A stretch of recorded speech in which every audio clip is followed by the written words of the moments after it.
Hi, it's the M.L.M for the Soul channel. I do have a new topic for today. Before I begin, I just would like to say, may the words and expressions of my mouth and the thoughts and meditations of my heart find favor and acceptance before you, Hashem. And this is the continuation of the Mesillas Yesharim, which is the way of the upright, also called the path of the just, from the Ramchal, Rav Moshe Chaim Lutzato. And this is the Yaf edition from ArtScroll. And this is what the Sefer looks like. If you still haven't seen it yet, this is part number 95. And I will have a link below to ArtScroll's website so you can check out all they offer. So this is a continuation of the chapter 23 called The Way to Acquire Anavah, which is humility. Last time we were talking about the approaches, there are different methods to acquire Anavah. And then now this is actually the second method, which is called contemplation. But this actually has 4 separate areas of contemplation. So I'm only going to do them one by one, so the videos will be much shorter, just so you have time to absorb the information. Okay, so Ramchal now turns to the second method of acquiring Anavah, which is called contemplation. Now, the contemplation that brings a person to Anavah consists of reflecting upon various ideas as shall be explained.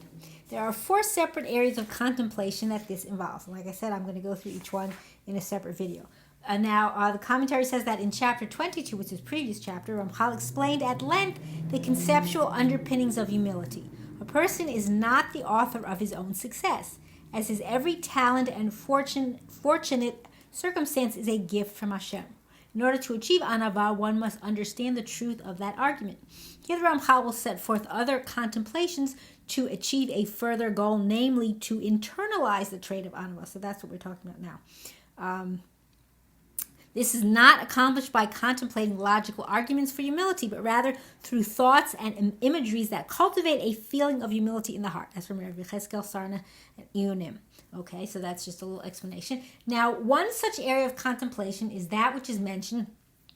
So now here he's given, just a side note, that here he's given the the thoughts and ideas about this. Okay, so one such area of contemplation is that which is mentioned in the words of Akavya ben Mahalalel in Mishnah, Avos 3, Mishnah 1.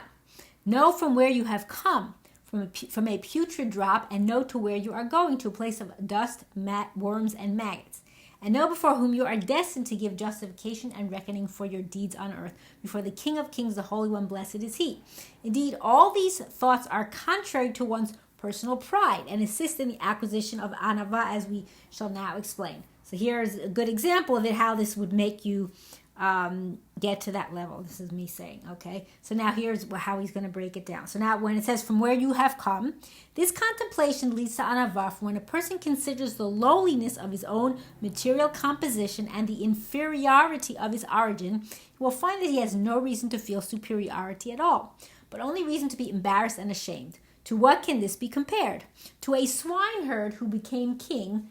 Whenever he remembered his earlier days as a swineherd, it is impossible to feel pride in his new position. So this gives you a good example, like, because he realizes this swineherd, where he comes from such a lowly place, that it breaks your pride. Okay, then when the next part of this words of Akavya ben Mahalalel says, to where you are going.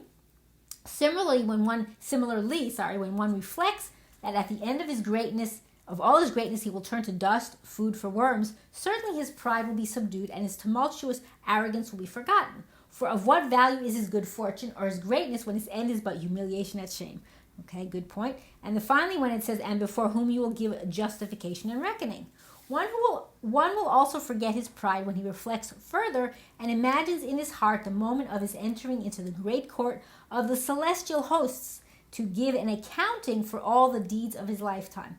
When he finds himself before the King of Kings, the Holy One, blessed is He, who is holy and pure to the ultimate degree of holiness and purity. And he sees that he is in the presence of the council of the holy angels, ministers of might, strong warriors who do his bidding, like it says in Tehillim 103:20, Giborei Choach Osei Devaro. We have no blemish at all. Who have no blemish at all. This is talking about the angels, not us. Who have no blemish at all, and he is standing before them, meaning this soul that just left, inferior, lowly, and ignoble by virtue of his own nature, impure and soiled by virtue of his actions on earth. Given the above, will he be able to lift his head with pride? Will he be able to open his mouth in his own defense? And when they ask him, where now is your confident mouth? Where is your pride and honor that carried you in this world? What will he possibly answer or even respond in part to his rebuke? There is no doubt that if a person were to imagine this truth in his mind for even one moment with real and vivid imagery, all the pride that he would vanish from him, never to return. So imagine this, having that as a real, like you could visualize it yourself, that'll make the pride all disappear. And then the commentary says, to end it, the 3 points of contemplation set forth by Akavia ben Mahalalel, as elaborated by Ramchal, represents a progression. Contemplating one's base origin eliminates any feeling of pride at that time, like the swineherd turned king who can feel no pride when he is reminded of his past. Memories of the past, however, have limited effectiveness as a person generally moves forward.